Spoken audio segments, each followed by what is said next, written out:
Hi guys and welcome back to my channel. I am Siddharth and आज हम लोग meeting live challenges question series part 2 करेंगे।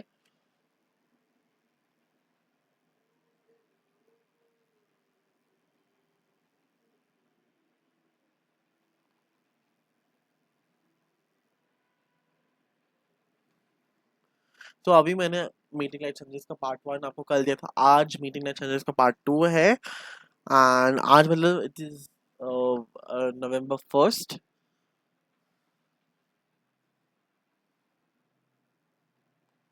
ठीक है, सो लेट्स स्टार्ट। जैसे हमने एक स्ट्रेस कर लिया था, हमने 5 क्वेश्चंस तो कर लिए थे, राइट? आज हम लोग 10 क्वेश्चंस एटलीस्ट कर लेंगे। So question 6, define the word burnout. So अभी के अभी मैंने आपको मीटिंग लाइफ चैलेंजेस में पढ़ाया कि भाई the state of physical, emotional and psychological exhaustion is known as burnout. कि भाई बर्नआउट क्या होता है कि हम फिजिकली थक जाते हैं, इमोशनली या मेंटली थक जाते हैं, साइकोलॉजिकली हमें एग्जॉस्टेड हो जाते हैं ना, इतना एग्जॉस्ट हो जाते हैं। तो उसकी वजह से हम एग्जॉस्ट होने के बाद हम क्या हो जाते हैं, बर्न आउट। तो उसी को हम टर्म बोलते हैं बर्न आउट। ठीक है, तो burn out. Explain general adaptation syndrome of Hans Selye with graph. Graph तो दिया नहीं है। ओके, तो गैस हमें बताना है। मैं ग्राफ तो दिखाया नहीं है मैंने आपको, सॉरी गाइस। जब मैं पीडीएफ आपको सेंड करूंगा ना, मैं आपको इसमें ग्राफ का भी दे दूंगा इधर ही इसी में। तो अब मैं आपको समझा देता हूँ क्या बोलता है। गैस क्या है? गैस का फुल फॉर्म है general adaptation syndrome. It was discovered by the father of the modern stress which is known as Hans Selye. तो हांसन ने इनको डिस्कवर किया था। अकॉर्डिंग टू हिम गैस के 3 स्टेजेस होते हैं: अलार्म रिएक्शन, रेजिस्टेंस और exhaust. The presence of noxious stimulus or stressor leads to activation of adrenal pituitary cortex system.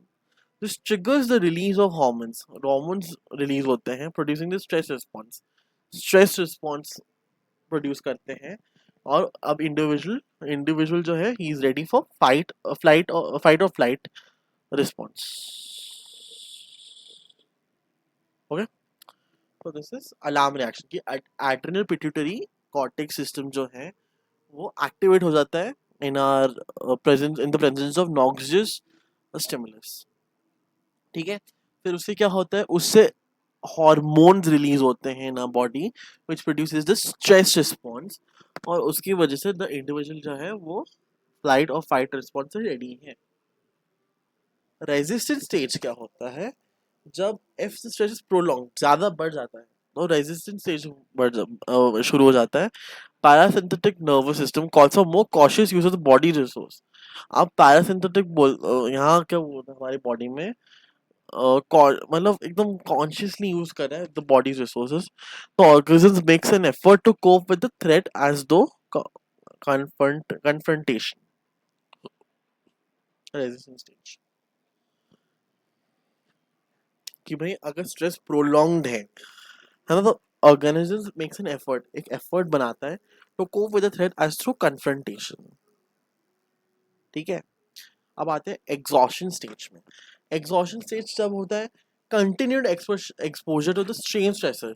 कि भाई अब जो स्ट्रेस एग्जॉशन क्यों हो रहा है ना, क्योंकि भाई अगर कंटिन्यूड एक्सपोजर हो रहा है तो same stressor, additional stressor drains the body of its resources and leads to the third stage of, it leads to the third stage. अगर हमारे बॉडी जो एडिशनल स्ट्रेसर ड्रेन ड्रेन हो जाता है हमारा body end of its resources, कि भाई resources का जो काम था वो का बहुत यूज हो गया, उसका स्कार्सिटी हो गया है।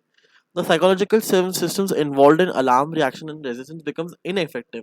अब ineffective होता है जो सारा हमारा जो प्रोड्यूस जो किया था सारे स्ट्रेस रिस्पॉन्स, अब वो अब कम हो रहा है।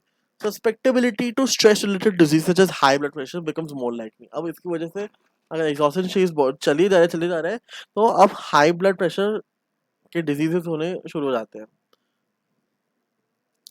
What are the various source of stress? अब next question, various source of stress क्या है? लाइफ इवेंट्स, हैसल्स और ट्रॉमेटिक इवेंट्स, ये 2 मार्क्स का आएगा। 2 मार्क्स आएगा। तो वेरियस सोर्सेज ऑफ स्ट्रेस है ना, तो life events, hassles and traumatic events. Life events जो हमारे इवेंट्स मतलब ब्रेकअप ऑफ अ फ्रेंड और गर्लफ्रेंड, और breaking from a relationship, hassles हमारे पर्सनल स्ट्रेस हम लोग को डील कर रहे हैं, है ना। There is no one here for us वो सपोर्टिंग अस। ट्रॉमेटिक इवेंट्स जो नेचुरल कैलामिटीज हो रहे हैं ना, उसकी वजह से वो हमारे वो इवेंट जब हो जाता है खत्म, आफ्टर इवेंट वो चीज़ हमारे अंदर बैठ जाती है, एंड इट उसकी वजह से बहुत ट्रॉमेटाइज हो जाते हैं लोग, फ्लैशबैक्स आने लग जाते हैं, इंट्रूसिव थॉट्स आ जाते हैं, है ना। तो क्या कहना होता है, तो this is various sources of stress. मैंने बोला changes both big and small, sudden and gradual affect our life from the moment we are born, where cope we learn to cope with small events, but major life can be stressful। मैंने यही बोला आपको कि जो major life events होते हैं the stressful. मैं आपको शॉर्ट में समझा रहा हूँ, ये आप बाद में पढ़ लेना, मैं आपको दे दूंगा ये, या फिर एक काम करना, अगर नहीं दे पाता हूँ तो आप इसको स्क्रीनशॉट ले लेना, है ना। whenever you watching my video, sorry, whenever you watching my video, आप उसका आप स्क्रीनशॉट ले लेना, तो आप पढ़ लेना उसको, ठीक है। तो कुछ भी मेजर लाइफ इवेंट्स जो होते हैं वो डिस्टर्ब कर देते हैं हमारी रूटीन को, और फिर सब कुछ बिगड़ जाता है। हैसल्स कि हमारे पर्सनल स्ट्रेस है,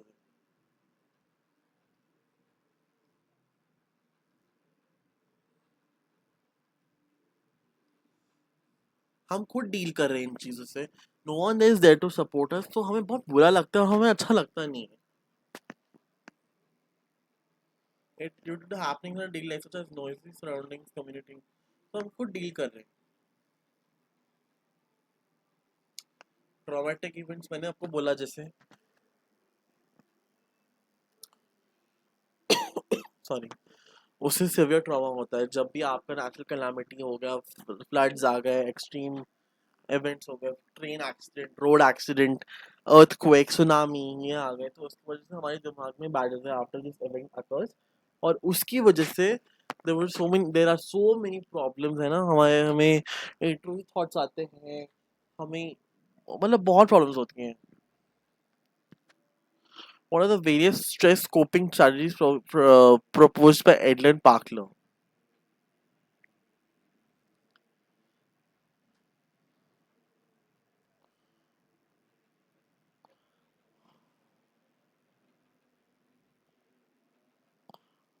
गाइस आज के लिए इतना ही करते हैं, ठीक है।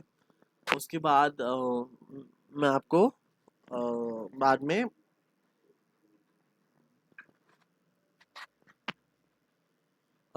मैं एक बहुत बड़ा लाइव वीडियो में ना आपको 10-11 क्वेश्चंस आपको करवा दूंगा ये वाले। अभी के लिए इतने करते हैं। Thank you guys for watching. I hope you guys liked it, and please do subscribe. I'll see you soon.